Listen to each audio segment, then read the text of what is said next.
नमस्कार। सृष्टि की उत्पत्ति की बात हमने पहले देखी, उसके रूपक के रूप में ब्रह्मा का रूपक दिया था, वो भी हमने देखा। ऐसे उत्पत्ति की बात बहुत है, लेकिन हमने परमाणु से कैसे उत्पत्ति होती है वो थोड़ा बहुत देखा था। सांख्य के मत से कैसे उत्पत्ति होती है वो भी थोड़ा बहुत देखा था। अब हम देखते हैं कि सृष्टि के जो करता है, यानी कि सृष्टि उत्पन्न हुई है वो ब्रह्मा से हुई है, एक पुराण की आख्यायी के अनुसार। ऐसे वो रूपक है। अब उत्पन्न होने के बाद वो चलती कैसे है, उसको कौन चलाता है, वो प्रश्न तो होता है। तो एक स्वरूप दिया है विष्णु का, उसके 10 अवतार भी माने गए हैं अलग अलग स्वरूप में मध्यकाल के ग्रंथों में। वेद में भी कहीं कहीं उसका उल्लेख इनडायरेक्ट रूप में है, लेकिन जो भी हो, विष्णु भी एक प्रतीक के रूप में माना है। विष्णु एक प्रतीक है, एक रूपक है। अब वास्तव में आप यदि विष्णु का स्वरूप देखेंगे, भगवान विष्णु का, तो शांताकारम भुजगशयनम पद्मनाभम सुरेशम, ये पूरे के पूरे श्लोक में जब विष्णु सहस्त्र नाम आप पढ़ेंगे तो सबसे पहले उनका स्वरूप दिखाई दिया है। उसको हम कहते हैं ध्यान मंत्र। तो हमारे सामने आकृति कौन सी आती है, वो ये ध्यान मंत्र में दिखाया गया है। शांताकारम भुजगशयनम पद्मनाभम सुरेशम, तो उसका एक स्वरूप हमारे सामने दृष्टिगोचर होता है। तो आपने यदि ध्यान से उसका अवलोकन किया होगा, कभी इस रीति से देखा होगा, तो आपको हर एक जगह पर एक विज्ञान दिखाई देगा, एक पीछे का लॉजिक तर्क दिखाई देगा, और आपको स्पष्ट प्रतीत होगा और सनातन धर्म समझने के लिए बहुत उपयोगी होगा कि ये क्या इसका मतलब है, ऐसा क्यों है, इसके किसका ये प्रतीक है, उसका वास्तव में निगूढ़ार्थ क्या है। निरुक्त के रूप से हम देखें तो उसका एक स्थूल अर्थ होता है और एक सा अनुक्त अर्थ होता है, निगूढ़ अर्थ होता है, वो हम समझ पाएंगे। और वहां पर ही बुद्धि की आवश्यकता है, और इसी के लिए बताया गया है कि यस तर्केण अनुसंधते स धर्मो वेदनेतर। तब हम ये देखते हैं कि यहाँ पर भगवान विष्णु चतुर्भुज है, यानी कि 4 हाथ है। साधारण रूप से हम कोई भी भगवान को 2 हाथ वाले मानते हैं, यहाँ पर ये अपवाद है, यहाँ पर 4 हाथ है। कृष्ण है, राम है, तो एक हाथ में धनुष है, बाण है, या चक्र है, या खड़े हैं, तो दो हाथ वाले भगवान तो हमने देखे हैं, शिव से लेकर कृष्ण से लेकर राम से लेकर सबको। लेकिन ये 4 हाथ वाले हैं। 4 हाथ वाले भगवान का एक रूप दिया है, एक रूपक है। उसमें शंख, चक्र, गदा, पद्म, ये 4 वस्तुएं एक एक हाथ में है। पूरी की पूरी सृष्टि चलाने का प्रतीक भगवान विष्णु है, और उसके हाथ में फिर ये एक एक है। अब हम विचार करें कि कृष्ण के हाथ में चक्र की एक कथा है, उसके हाथ में पंचजन्य नाम का शंख है, वो बजाते हैं, तो एक उसके पीछे की कथा है। लेकिन विष्णु ये 4 क्यों, इस पे 4, यही 4 दिए हैं हजारों लाखों वस्तुओं में से, ये 4 ही क्यों है, क्यों और वस्तुएं नहीं है, और इसका क्या अर्थ है, निरर्थक है या कोई संकेत है इसके पीछे, या अकस्मात कुछ भी आया वो रख दिया है। ऐसा तो हो नहीं सकता है। हम कुछ रखते हैं तो कुछ सोच समझ कर रखते हैं। अपने घर पे चेयर भी रखते हैं, टेबल भी रखते हैं, तो सोच समझ कर रखते हैं कि बीच बीच में नहीं रख देते, जहां एंट्री होती है वहां टेबल नहीं रखते। टेबल एक जगह होगा और वो कुछ काम के लिए होगा, और यदि काम नहीं होगा तो हम निकाल देंगे उसको।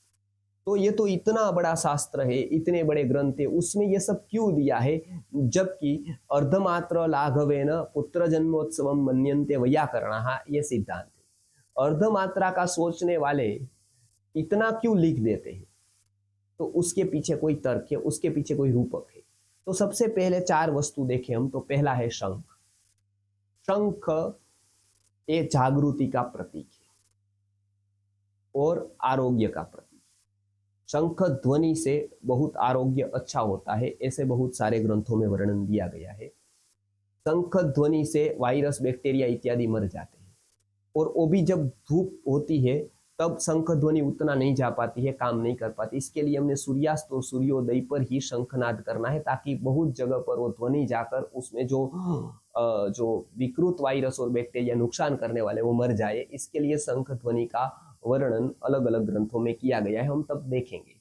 लेकिन युद्ध के समय पर पूजा पाठ के समय पर, कोई शुभ प्रसंग पर या कोई भी ऐसे विशेष अवसर पर शंख ध्वनि किया जाता है, शंख बजाया जाता है। बजाने वाले को तो लाभ होता ही है, सुनने वाले को भी लाभ होता है।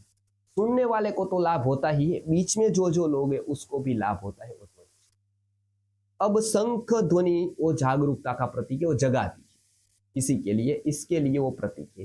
कोई भी व्यवस्था चलानी है तब पहला जो गुण अपेक्षित होता है वो आरोग्य और जागरूकता का होता है। जब व्यक्ति के पास आरोग्य नहीं होता है और जागरूकता नहीं होती है तब वो कोई भी व्यवस्था पे कार्य नहीं कर पाता है, वो चला नहीं सकता है ठीक से व्यवस्था। आप देखिए, बीमार रहने वाले व्यक्ति ठीक से वो ध्यान नहीं दे पाते कोई भी व्यवस्था पर। दुकान चलानी हो, फैक्ट्री चलानी हो, संस्था चलानी हो, गुरुकुल चलाना हो, कुछ भी चलाना हो, कोई भी राष्ट्र की व्यवस्था चलानी हो तो भगवान विष्णु का ये प्रतीक बहुत उपयोगी है। ये बहुत इंगित करता है आदर्श मैनेजमेंट के रूल पे। सबसे तो उसका स्वास्थ्य अच्छा होना चाहिए और दूसरा वो जागरूक होना चाहिए। जागरूक नहीं है वो व्यक्ति कभी भी व्यवस्था नहीं चला सकता है। क्षण क्षण पर जागरूकता चाहिए, इसका प्रतीक यहां शंख है। अब शंख ये हाथ में है, वो हमको जागरूकता सिखाता है। कोई भी व्यवस्था के लिए जागरूकता अनिवार्य है, तो और तो ही कोई व्यक्ति, कोई संस्था या कोई व्यवस्था चला सकता है, उसको न्याय दे पाता है।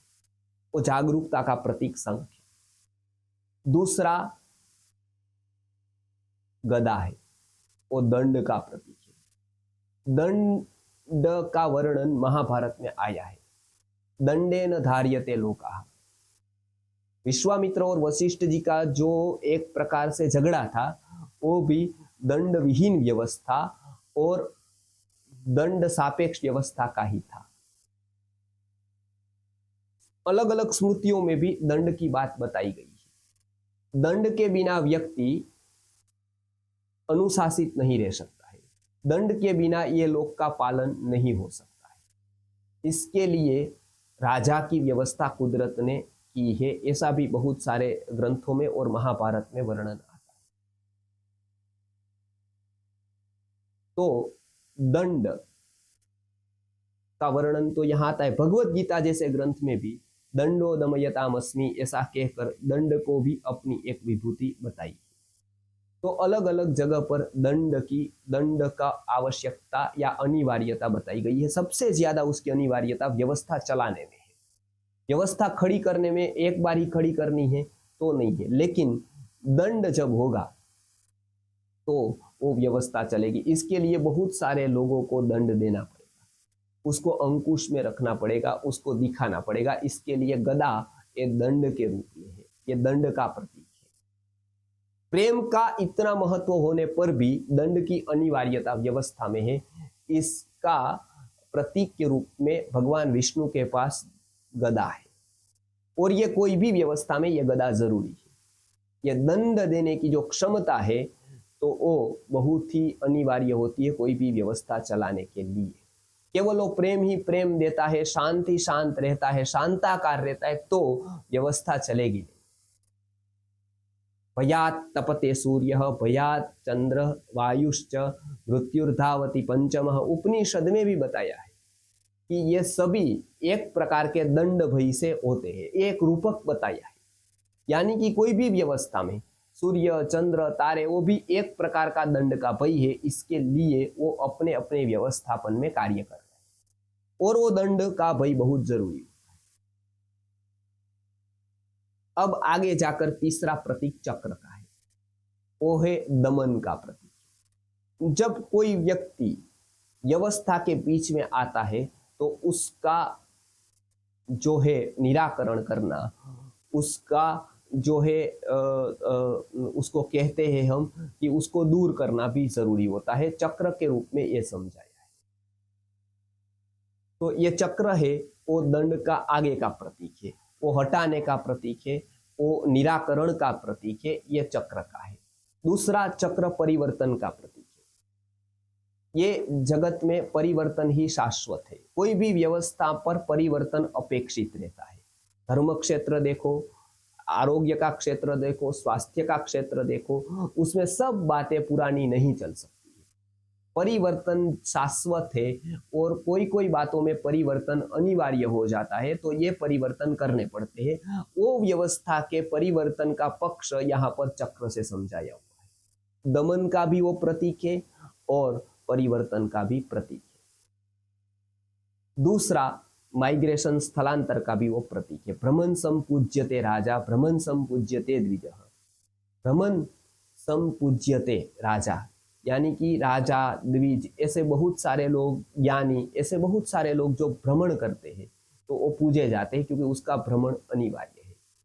भ्रमण संपूज्यते चक्रम, भ्रमंती नारी विनश्यति, ऐसा सुभाषितकार ने भी बताया है। चक्र भ्रमण का भी प्रतीक है। किसी को भी व्यवस्था संभालनी है, वो एक जगह न बैठकर अलग अलग जगह पर भ्रमण करे तो वो अच्छी तरह से व्यवस्था संभाल पाता है। भ्रमण बहुत अपेक्षित होता है, देखना बहुत अपेक्षित होता है, ऑब्जर्वेशन बहुत अपेक्षित होता है अलग अलग जगह जाकर। इसके लिए पहले के काल में के राजा थे, वो पूरा राज्य चलाने के लिए गुप्त वेश में रात को निकलते थे और वो गुप्त वेश में निकलकर अलग अलग जगह खुद परीक्षण करते थे कि वो क्या है। अभी तक के राजा ऐसा करते थे, गुप्त वेश में निकलकर वो खुद जाकर परीक्षण करते थे अपने राज्य का। तो और तो ही व्यवस्था बन सकती है, तो और तो ही व्यवस्था चल सकती है। इसके लिए चक्र ये तीन बातें समझाता है।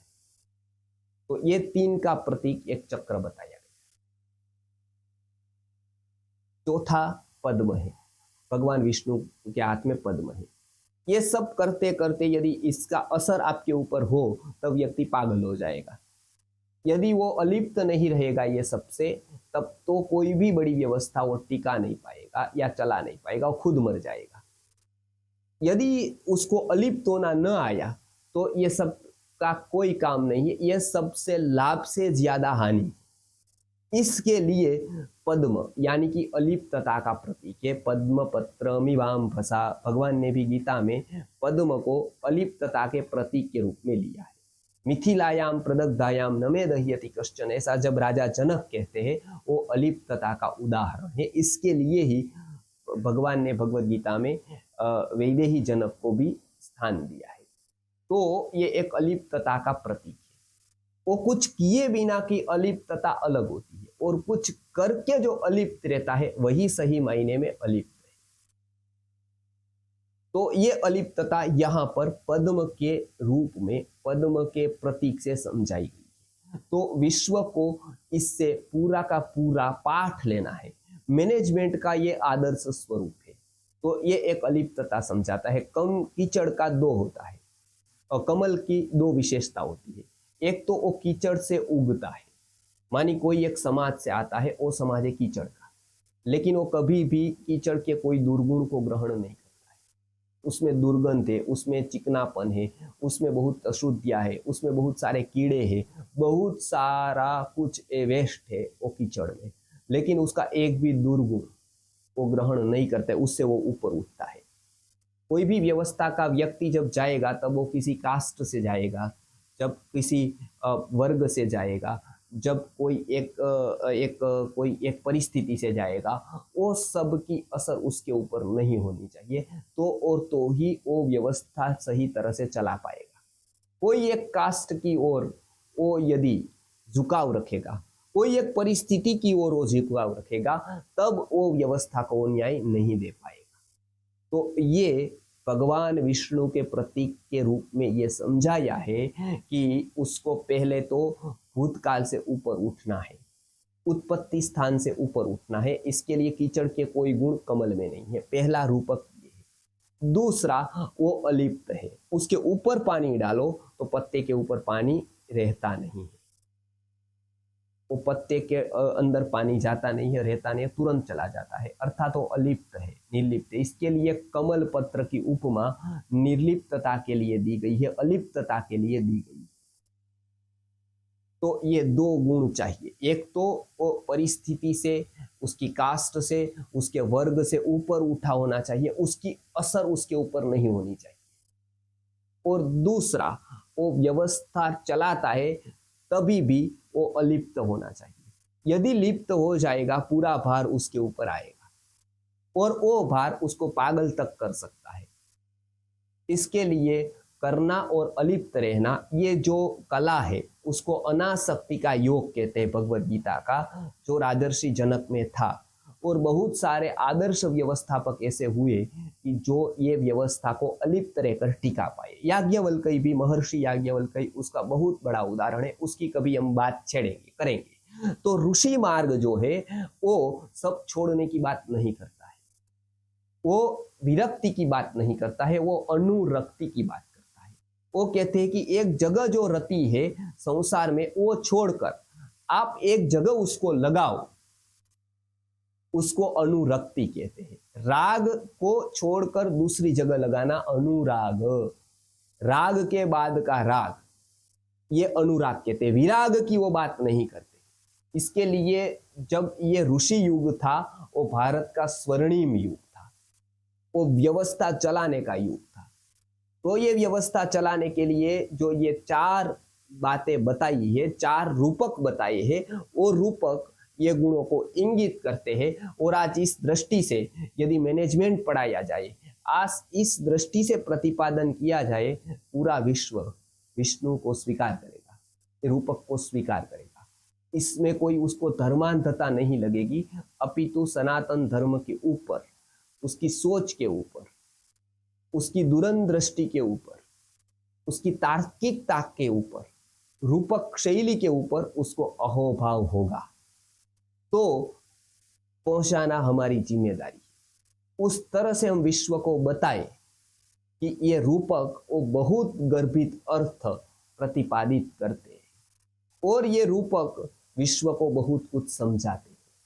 ये रूपक में बहुत सारी शिक्षा भरी हुई है। इस तरह से जब हम ये रूपकों को समाज के सामने रखेंगे, तब और तब ही हम सनातन धर्म के सच्चे अनुयायी, सच्चे फॉलोवर और सच्चे भक्त बन पाएंगे और सच्चे प्रचारक और सच्चे प्रसारक बन पाएंगे। नमस्कार।